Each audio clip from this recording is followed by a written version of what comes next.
আগে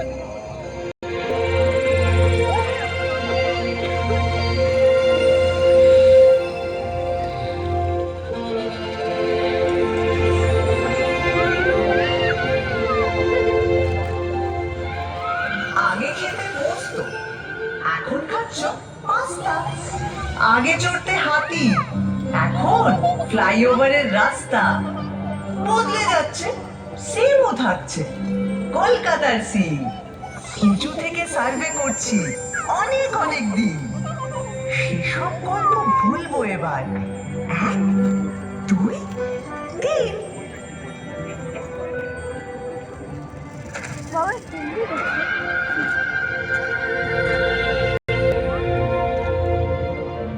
আমায় নিয়ে পট এঁকেছে, এখন হচ্ছে মিম। বয়স হলো 300 400 হাজার খানেক থিম।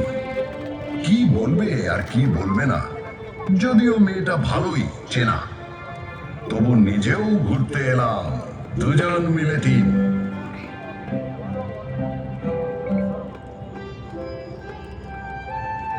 কি সুন্দর লাগছে না? আপনারা এখন যেখানে বসে আছেন, এক সময় সেখানে এ ঘোরাফেরা করতো।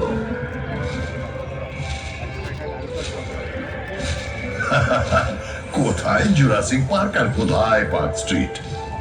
এখান থেকে শুরু করলে মোবাইল ফোনে আসতে আসতে 52 এপিসোড লেগে যাবে। তার চেয়ে একটা চেনা জানা ব্ল্যাক এন্ড হোয়াইট দিয়ে শুরু করো। তাহলে এটা দিয়ে করি। একটা গাড়ি সা করে বেরিয়ে এলো 38-এর 2 এলগিন রোডের বাড়ি থেকে 1941 সালের 16ই জানুয়ারি রাত্রে, এবং সোজা ঢুকে পড়ল বাঙালির আত্মার ভেতর। না না না না না, নেতাজি সুভাষচন্দ্র বসু তার আগেই কলকাতার আত্মায় ছিলেন। উনি তো 1930-এ কলকাতার মেয়র হয়েছিলেন। কংগ্রেসের প্রেসিডেন্ট হয়ে তিনি ভারতের আত্মায়। তবে ব্রিটিশদের চোখে এক মন ধুলো দিয়ে ওই মহা নিষ্ক্রম। 3-4 রকম ছদ্মবেশ, একেবারে থ্রিলার। তারপরে আক্ষরিক অর্থেই তিনি মৃত্যুহীন। এরকম সুপার হিরো কলকাতা আর পাইনি।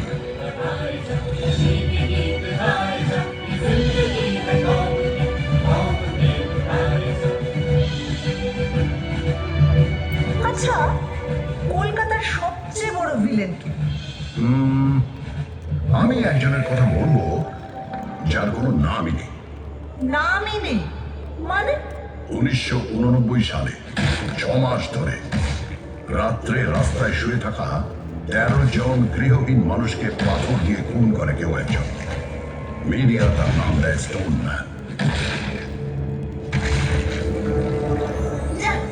এত মর্মের জিনিস ইতিহাস হবে? আমার মনে হয় সেরা ভিলেন হলেন অমিতাভ বচ্চন। অমিতাভ বচ্চন? কেন? বারে, তিনি কলকাতায় চাকরি করলেন, নাটক করলেন, আর সিনেমাটা কিনা মুম্বাইতে গিয়ে করতে হলো। কি হতো বাংলা সিনেমার নায়ক হলেন? সে তো ক্লিফ রিচার্ডও ছোটবেলায় কলকাতায় ছিলেন, মানে হাওড়ায়, কিন্তু সে তো একই হলো। অত বড় একটা গায়ক এখানে থাকলে হয়তো সুমন চ্যালেঞ্জের মতো জীবনমুখী শুরু করে দিলেন।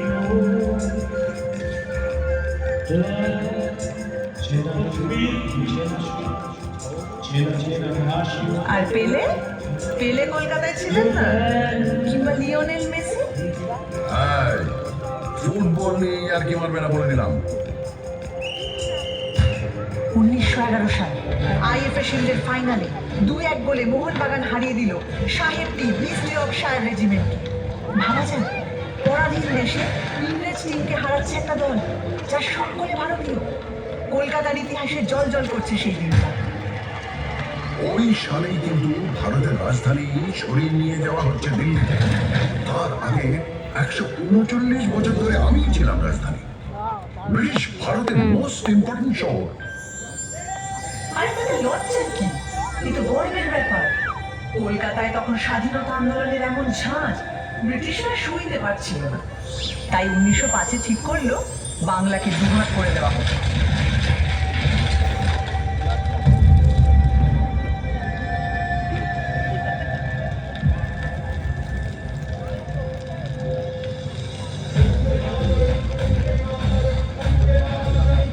লর্ড কার্জন একটা চিঠিতে লিখছেন, কলকাতাকে সফল চক্রান্তের সিংহাসন থেকে সরাতেই হবে।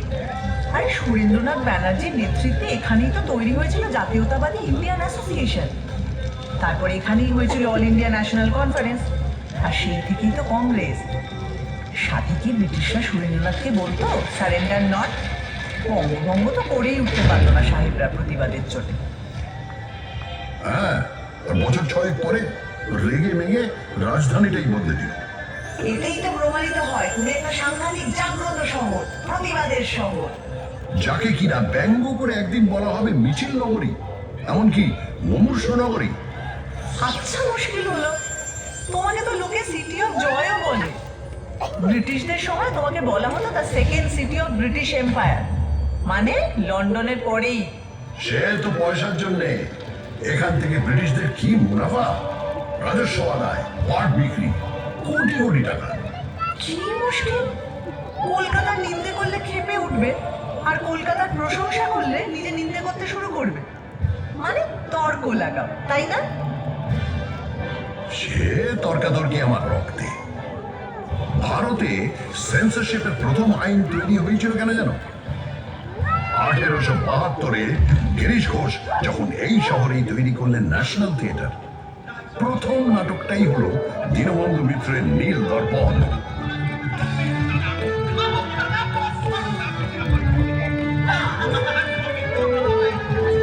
বছর 3 বাদে যখন এই দল সারা ভারত ট্যুর করছে, লখনৌতে নাটকটা হচ্ছে।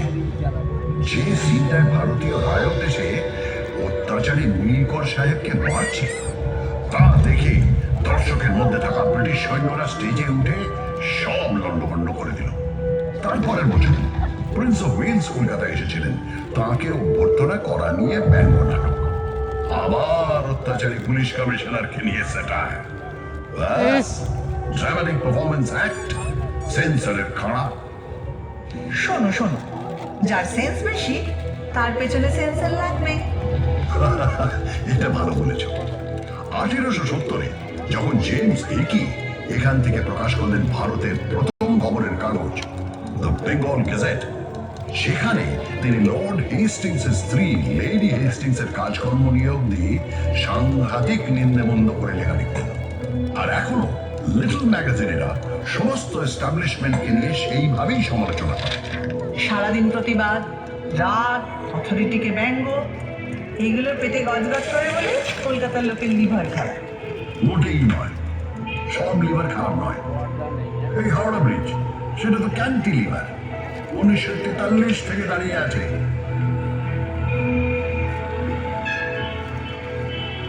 তা বটে, রোজ লাখ লাখ গাড়ি ঘোড়া মানুষ কত কিছুই যাচ্ছে, অথচ এতটুকু টস খায় না। এদিকে নাকি গোটা ব্রিজে একটা স্ক্রু নেই। ওই জন্যেই যাদের মাথার স্ক্রু ঢিলে তারা প্রায় হাওড়া ব্রিজের মাথায় চলে বসে। ওখান থেকে ভিউটা ইমাজিন করতে পারছো? আরে বাবা, আমি পারবো না। বছরের পর বছর ভিক্টোরিয়া মেমোরিয়ালের টঙে ডানা মেলে ঠাঁই দাঁড়িয়ে কলকাতার মানুষের প্রেম দেখেছি, খুনসুটি দেখেছি। এদিকে তাকালে একাডেমি অফ ফাইন আর্টসের এক্সপেরিমেন্টাল পেন্টিং, ওদিকে তাকালে রেস কোর্সের ঘোরতন পাকা ওড়ানো, আবার অন্যদিকে ক্লাবে ক্লাবে কোট প্যান্ট পরা কলকাতায় বাবুদের ইংরেজি আনা। ভিউজ আর নিউজ শেখাচ্ছ আমাকে? তোর নারী নক্ষত্র চিনি, বুঝলে? শুধু চেনো না, ছোঁয়াচ লেগে তুমি আমারই মতো। কখনো হাওয়া দিলে বাই বাই করে ঘোরো, আর কখনো গাঁটের ব্যথায় ঘুরতেই ভুলে যাও। এই বাড়ি কখনো তাজমহলের টুকলি বলে দুয়ো খায়, কখনো আবার জাপানিদের বোমা খাওয়ার ভয়ে তার সারা গায়ে গোবর লেপে দিয়ে ব্ল্যাক আউট করা হয়।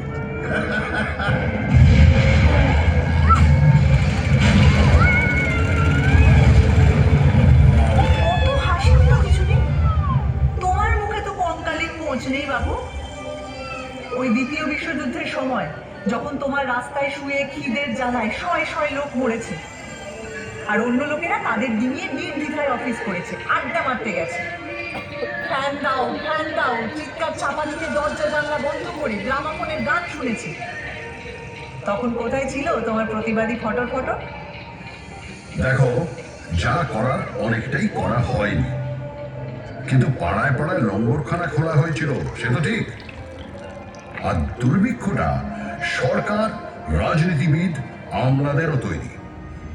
স্বয়ং উইনস্টন চার্চিল সে দায় এড়াতে পারেন না অতগুলো লোকের মৃত্যু, যাদের সম্পর্কে তিনি বলেছিলেন, এমনি না খেতে পাওয়া বাঙালিরা আরেকটু না খেতে পেলে বিরাট ক্ষতি নেই। সেটাও মনে রেখো। এও মনে রেখো, বিজন ভট্টাচার্যের অসামান্য নবান্ন নাটক অভিনীত হয়েছিল এই দুর্ভিক্ষ নিয়ে এই শহরে। তা অবশ্য ঠিক। 1942-এ তৈরি হওয়া আইপিটি, ইন্ডিয়ান পিপলস থিয়েটার অ্যাসোসিয়েশন, ছিল বামপন্থী শিল্পীদের সংগঠন, যা থেকে কলকাতায় কত মণিমুক্তর জন্ম হয়েছে তার ইয়ত্তা নেই।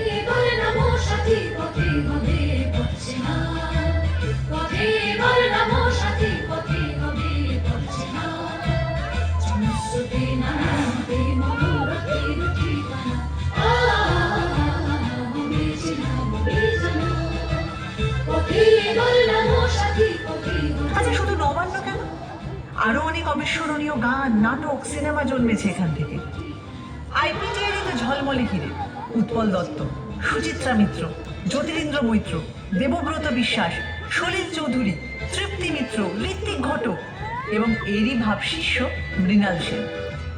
শিল্পকে সমাজ বদলের অস্ত্র হিসাবে ব্যবহার করব, আর তা অতুলনীয় উৎকর্ষ আবেগ দিয়ে জাগিয়ে তুলবে হাজার হাজার মানুষকে।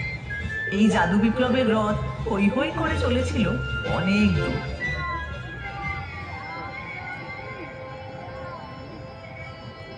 43-এর দুর্ভিক্ষের প্রায় 170 বছর আগে, তখনও তুমি জন্মাওনি। যখন 76-এর মন্বন্তর এসেছিল, সেও তো মানুষেরই তৈরি দুর্ভিক্ষ, ব্রিটিশদের তৈরি দুর্ভিক্ষ। তারা মানুষকে হিংস্রভাবে নিংড়ে খাজনা নিচ্ছিল, ধান জমিতে আফিম আর নীল চাষ করছিল। তখনও পড়ে পড়ে আমার বুকে মরেছে লাখ লাখ অসহায় মানুষ। কি করব, চুপচাপ চেয়ে থেকেছি। তখন যদি একটা আইপিটিএ থাকতো। তোমার ইতিহাস তো জেগে থাকার ইতিহাস, ঘুমিয়ে থাকার ইতিহাস। 19 শতকে বাবুরা যখন কাঁড়ি কাঁড়ি টাকা খরচা করে বেড়ালের বিয়ে দিচ্ছিল, যখন গোলাপ জলে জলশৌচ চলছিল, তখন তুমি কেমন ছিলে বাবু? আধা ঘুমন্ত ঢুলছিলে। আমারে ফ্রড করে প্রাণ কৃষ্ণ কোথায় গেলি? আমারে ফ্রড করে প্রাণ কৃষ্ণ কোথায় গেলি? I am for you, very sorry. I am for you, very sorry. আমার